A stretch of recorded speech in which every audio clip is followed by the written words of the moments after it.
जय श्री राम। वर्ष 2026 में वृषभ राशि के जातकों को राहु का गोचर क्या परिणाम दे सकता है, आइए इसको विस्तार से जानते हैं। कि सबसे पहले आपकी राशि से दशम भाव में राहु का गोचर हो रहा है। शास्त्र कहता है कि 10वें भाव में अगर किसी अशुभ प्लेनेट का गोचर हो, राहु केतु शनि सूर्य मंगल, तो उस दौरान वो आपकी प्रोफेशनल लाइफ के अंदर कुछ स्ट्रगल बढ़ा सकते हैं। लेकिन इसका मतलब ये नहीं है कि वो आपको रिजल्ट नहीं देंगे। तो सबसे अच्छी बात क्या है कि राहु यहाँ आपकी राशि से 10वें घर में, और 10वां घरम कर्म का। यहाँ राहु ये भी कहता है कि अगर आप राहु जैसे कर्म कर रहे हो, या राहु से जुड़े हुए कर्म कर रहे हो, या राहु से जुड़े हुए क्षेत्र में प्रयास करते हो, तो ये राहु खुश होकर रिजल्ट देगा। क्योंकि ये सबसे स्ट्रॉन्ग केंद्र भाव में है। 10th हाउस सबसे स्ट्रॉन्ग केंद्र भाव होता है।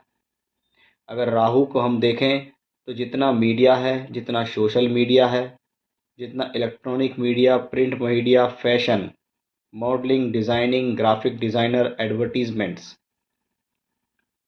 और मॉडलिंग के साथ साथ अगर हम देखें तो जो आज के समय में टीवी एंकर्स होते हैं, यूट्यूब है, इंस्टाग्राम, यानी ऐसा जो भी प्लेटफॉर्म है, ये राहु के अंतर्गत आता है। अब राहु दशम भाव में, तो वो कहता है या तो इनसे जुड़कर काम करो तो आपके कार्य क्षेत्र के अंदर बेहतरी होगी, या फिर अगर आप ऑलरेडी इनसे जुड़ा हुआ वर्क कर रहे हैं तो भी ये प्लेनेट आपके लिए सूटेबल है, तो भी ये प्लेनेट आपको यहाँ फ़ायदा देगा। यानी दोनों ही स्थितियों में देखें कि अगर आप ऐसा कोई वर्क करते हो तो आपके लिए ये बेनिफिशियल है, और यदि आप इन चीज़ों को अपने कार्य क्षेत्रों में जोड़ते हो तो आपके लिए बेनिफिशियल हो जाता है। क्योंकि ये 10th हाउस और ये 10वां घर कर्म का है, और कर्म का है तो ऐसे कर्म से राहु प्रसन्न होगा।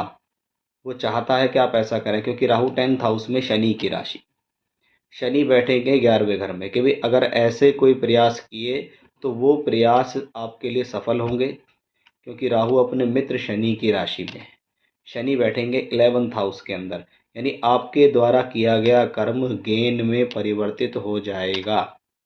इसको ऐसा आप समझ सकते हैं कि राहु से यहाँ गेन मिल रहा है। जुलाई के महीने तक राहु ग्रह शतभिषा नक्षत्र अपने ही नक्षत्र में, यानी और ज़्यादा स्ट्रॉन्ग कॉम्बिनेशन है कि केंद्र में भी है, मित्र की राशि में भी है, कोई अशुभ प्रभाव नहीं है, अपने नक्षत्र में है, तो ये फायदा देने का एक बहुत अच्छा योग यहाँ दिखाई देता है।